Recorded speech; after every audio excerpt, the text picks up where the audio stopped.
Bonsoir à toutes et à tous. Merci de nous recevoir à travers cette édition du soir de la télévision Bonferré. Le ministre de la Justice, Garde des Sceaux, a animé en début d'après-midi un point de presse relatif à la décision de l'IMOA refusant de ce soir à l'application des sanctions contre le Niger. Objectif relever le caractère irrégulier de la dite décision. C'était en présence de tous les médias nationaux et internationaux et plusieurs cadres du ministère de la Justice. N'est-ce pas, Sidi Kouarouna? Donner un aperçu succinct du contenu de la décision de la Cour de l'IMOA par rapport au suivi à exécution des sanctions introduites par notre pays, d'une part, et relever toutes les contradictions et autres irrégularités qui entachent la dite décision, d'autre part, c'est l'objectif visé à travers ce point de presse animé par le patron en personne du ministère de la Justice. Dès l'entame de cet exercice médiatique, le ministre Aliou Dauda s'est employé à relever dans les moindres détails tous les arguments de la Cour sujet à controverse.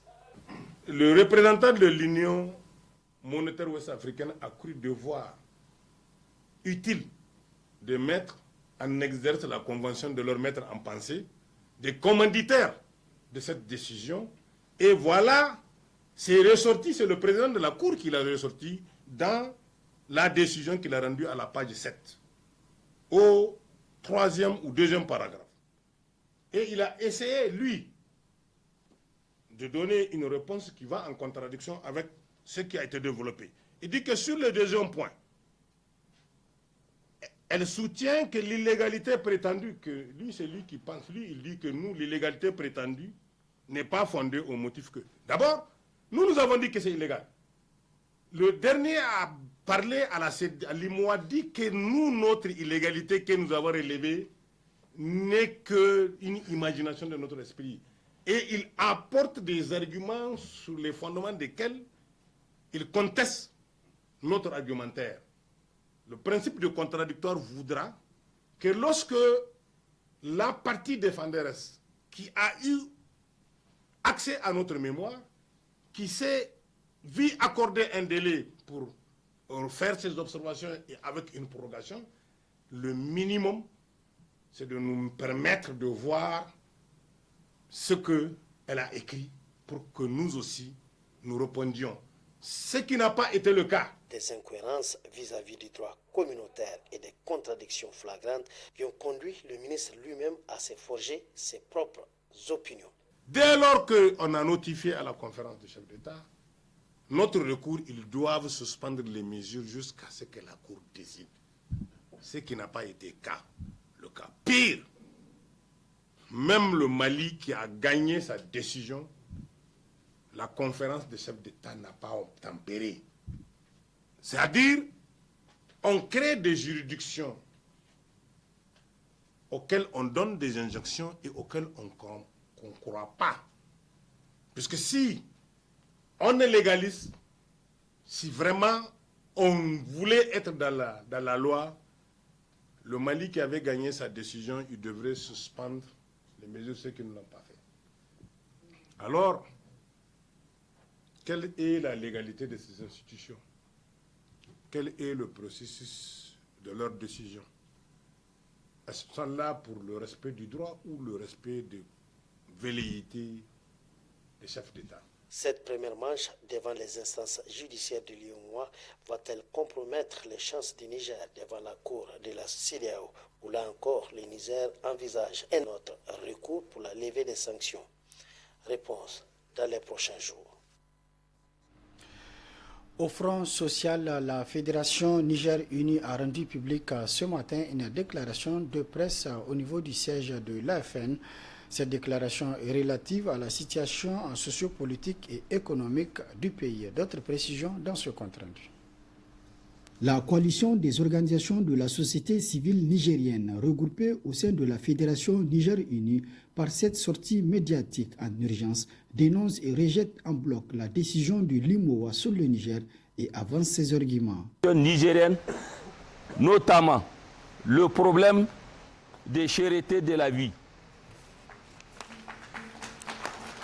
due à la hausse des prix des produits de première nécessité par certains commerçants véreux qui s'en servent de cette situation conjoncturelle pour compliquer la vie aux consommateurs nigériens. 3. Rejetons en bloc la décision de la Cour de justice de l'Union économique et monétaire ouest-africaine, rendue à travers l'ordonnance numéro 47/2023/CJ du 16 novembre 2023, en ce que le droit n'a pas été dit. Comme on peut aisément le constater à la lecture de l'ordonnance, le juge n'a pas motivé sa décision en droit, car elle n'a même pas passé en revue les moyens de droit évoqués par la défense de l'État du Niger. Cette décision s'apparente plutôt à un arrêt de règlement interdisant les coups d'État tout simplement. La Fédération Niger Unie, tout en saluant le peuple nigérien pour son engagement en faveur de la souveraineté du pays, interpelle les nouvelles autorités sur les nominations et la gestion courante des affaires de l'État. Saluons et encourageons la mobilisation, la résilience et la détermination du vaillant peuple nigérien qui agit désormais encore avec ses forces de défense et de sécurité sous l'impulsion des autorités de transition avec à leur tête le général de brigade Abdraman Tchani. Chef de l'État du Niger, ce peuple fier exerce à travers ce sursaut patriotique son droit à l'autodétermination du peuple à disposer de lui-même, tel que consacré par les dispositions de la Déclaration universelle des droits de l'homme. La Fédération Niger Unie a également dans cette déclaration salué et félicité le Mali pour la libération de Kidal, apporte son soutien au peuple palestinien. Elle réaffirme par ailleurs son engagement et sa détermination à poursuivre le combat aux côtés des nouvelles autorités et du peuple nigérien pour la souveraineté nationale et la dignité du peuple nigérien. Autre aspect de cette édition, le centre de formation en couture à Safira Fashion a procédé cet après-midi à la remise d'attestation aux apprenantes en fin de formation de ce centre. La cérémonie s'est tenue en présence des parents des apprenantes et plusieurs autres invités, Youssouf Haïdara et Omar Boukari. Cette remise d'attestation est la consécration de plusieurs années de formation en couture dispensée par le centre de formation Safira Fashion. Un événement qui célèbre la réussite des apprenantes de Safira Fashion. Aujourd'hui, nous les honorons dans cette cérémonie de remise des diplômes. Votre engagement indéfectible, votre passion pour l'art de la couture et votre volonté de vous ont conduit jusqu'à ce moment spécial. Aujourd'hui, non seulement vous obtenez votre diplôme, mais vous emportez avec vous des compétences précieuses qui vous suivront tout au long de votre vie. La réussite de ces apprenantes à Safira Fashion n'aurait pas été possible sans la confiance des parents envers le centre de formation Safira Fashion, d'où l'hommage qui leur a été adressé par la fondatrice du centre. Nous sommes extrêmement reconnaissants.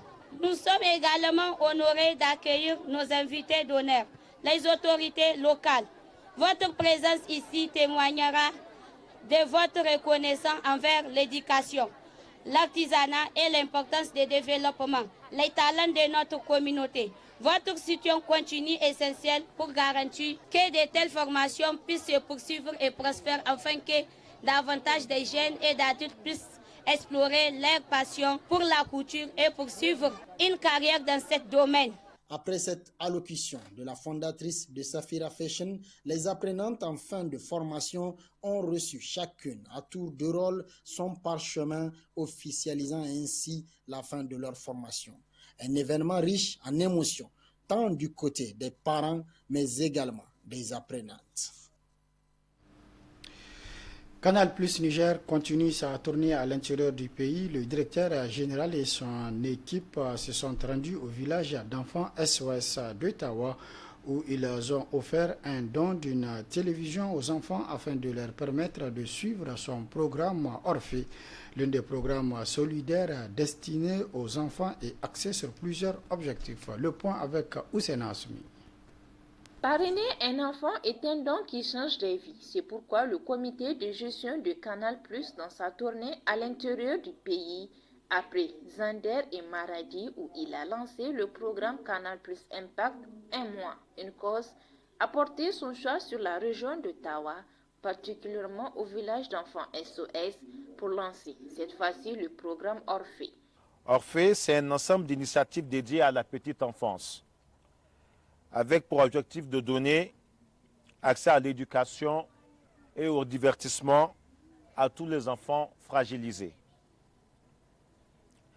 Premier acteur audiovisuel de la télévision payante en Afrique francophone, nous nous engageons aujourd'hui à contribuer à l'égalité des chances, au développement de l'économie et à réduire l'impact de notre environnement. Nous nous engageons auprès de SOS Village d'enfants d'Ottawa pour mettre à disposition de ces enfants une télévision et un abonnement gratuit aux chaînes éducatives. Une initiative saluée à plus d'un titre par les représentants du gouverneur et celui du conseil de ville qui ont souligné toute l'importance assignée dans une telle pratique à l'endroit de cette couche vulnérable. Je prends la parole tout juste vraiment pour féliciter l'ensemble des organisateurs pour cette initiative combien importante et pour cet appui à ce centre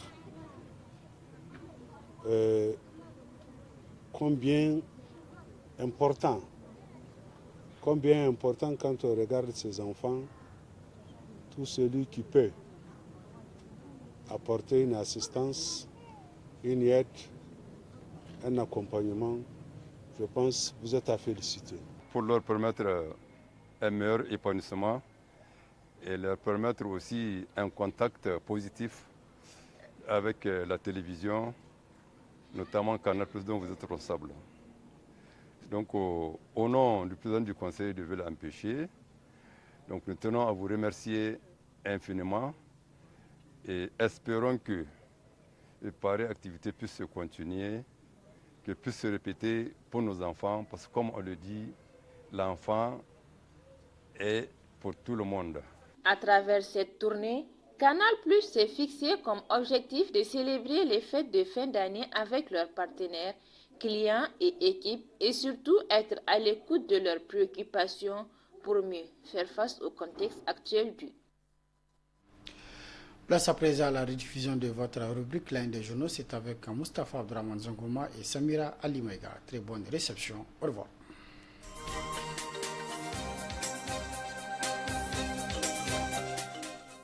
C'est l'heure de la revue de la presse de Bonferré et c'est avec Moustapha Abdraman Zangouma.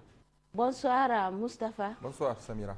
La reprise par le Niger de sa place sur la scène internationale et à la une du journal La Roue de l'Histoire Info qui relate les contacts que le Premier ministre Lamine Zen a eus avec plusieurs chefs d'État de la CEDEAO et de l'UEMOA. Cette rencontre qui a eu lieu à Riyad a permis à la délégation du Niger d'échanger de vive voix avec les premiers responsables de la CEDEAO, écrit le journal La Roue de l'Histoire Info. On a vu de belles images du Premier ministre du Niger, tout souriant en compagnie de différents chefs d'État, y compris le président du Nigeria, M. Ahmed Bola Tinubu, assurant la présidence de l'organisation communautaire. Dans le discours qu'il a prononcé au pupitre du forum, le Premier ministre a demandé à la CEDEAO et à l'UEMOA de faire justice au peuple nigérien pour revenir sur leurs sanctions illégales, injustes et inhumaines. Il a rappelé que ces sanctions sont contraires aux principes et valeurs de solidarité, d'autosuffisance, de développement partagé et de tout processus d'intégration.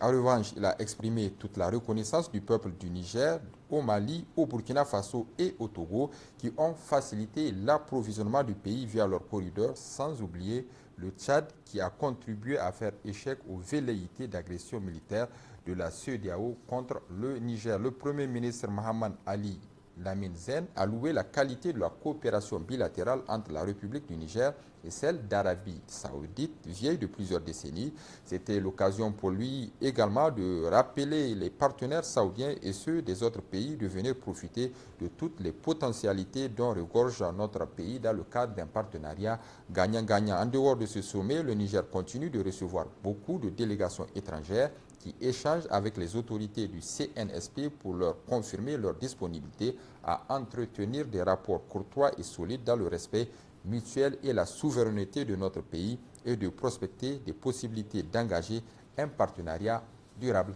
La rectification apportée par le CNSP de la composition de la COLDEF a intéressé le quotidien privé. L'enquêteur du mardi 14 novembre 2023 et qui a titré à ce sujet « Grand ménage, plusieurs membres exclus de la COLDEF ». La crédibilité de la COLDEF est mise à l'épreuve. L'absence de clarté dans le processus de désignation de ces 34 membres a fait l'objet de vives critiques. L'examen attentif des parcours des individus choisis pour intégrer cette commission a révélé des anomalies préoccupantes. Plusieurs membres dont le passé n'est pas exempt de reproches semblent porter atteinte à son intégrité, ébranlant au passage sa légitimité avant même qu'elle ne débute son travail.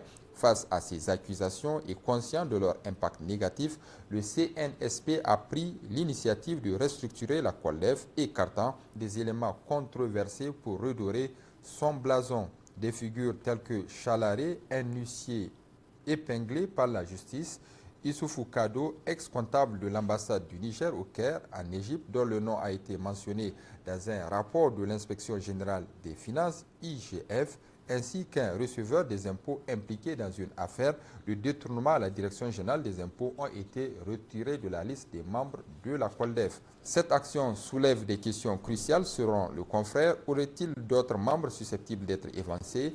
Des individus exclus de la COLDEF ont-ils trouvé des remplaçants adéquats? Si oui, selon quels critères ont été sélectionnés ces nouveaux venus? La situation actuelle exige une réponse transparente et efficace de la part du CNSP. La COLDEF, malgré les turbulences initiales, a l'opportunité de se réinventer et de devenir un modèle de lutte contre la délinquance économique et financière afin de s'aligner sur les aspirations à la justice et à l'équité de la population. L'hebdomadaire privé, le Canard, en furie de cette semaine, estime que la classe politique doit avoir son mot à dire dans la gestion de la transition pour faire bouger les choses. Depuis les toutes premières nominations des gouverneurs et des membres du gouvernement, plusieurs voix se sont élevées pour condamner les choix du CNSP parce qu'on y a noté la présence des hommes au CV douteux, des acteurs très proches de telle ou telle formation politique, des parents, amis et connaissances, ainsi que des délinquants économiques, écrit le journal Le Canard en furie de cette semaine. La nomination des membres de la COLDEF, dont on dénonce le caractère pléthorique et la présence de plusieurs délinquants économiques, est venu amplifier les critiques de ceux qui ont l'appréhension que les membres du CNSP ne maîtrisent pas le potentiel réel des ressources humaines du Niger.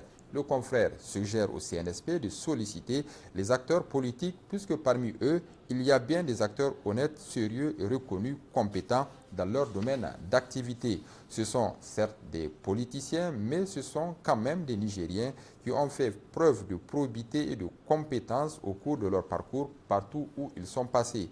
Et il en existe dans toutes les formations politiques du pays. Pour quelle raison donc le CNSP ne se rabattrait-il pas sur ce genre d'individus? Il ne s'agit nullement de proposer des individus véreux qui ne sauraient faire la différence entre le pays et leur formation politique, mais plutôt de faire le bon choix, le choix juste qui va davantage appuyer l'impartialité du CNSP dans l'exercice de la gouvernance. Et sur l'éventualité d'associer des acteurs politiques dans la marche de la transition, le journal Niger Inter Hebdo numéro 126 du 14 novembre dernier a titré à sa une « Front politique, le printemps de l'intox ». Événement du 26 juillet 2023, le sort de Bazoum serait de toute façon scellé à Difa. C'est le titre qui barre la une du journal Le Monde d'aujourd'hui de cette semaine. Le confrère écrit près de 4 mois après le coup d'État ayant renversé la 7e République, l'élan commence à se délier sur un certain nombre de scénarios putschistes pour déposer le président Bazoum. C'est ainsi que le journal apprend de sources bien informées que le sort de Bazoum Mohamed aurait été aussi scellé à Difa, où il devait se rendre dans le cadre de la célébration de la fête de l'indépendance, date anniversaire de la proclamation de l'indépendance du Niger le 3 août 1960.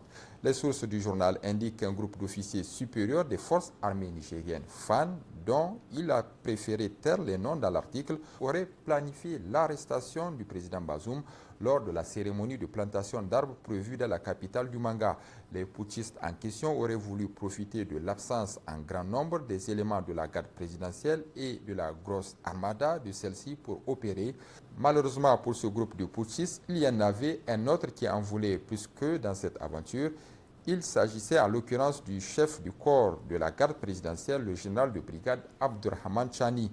Lui et ses hommes auraient ainsi court-circuité le plan du groupe de Difa. C'est d'ailleurs l'une des raisons principales pour laquelle le général Chani et ses troupes auraient obtenu très rapidement l'allégeance du reste de l'armée ainsi que des autres corps habillés. En réalité, la présidence désastreuse de Bazoum au plan sécuritaire aurait fini par créer un profond malaise au sein des forces de défense et de sécurité nigériennes. En vérité, Bazoum n'avait pas manifestement le costume qui sied à un chef suprême d'une armée républicaine.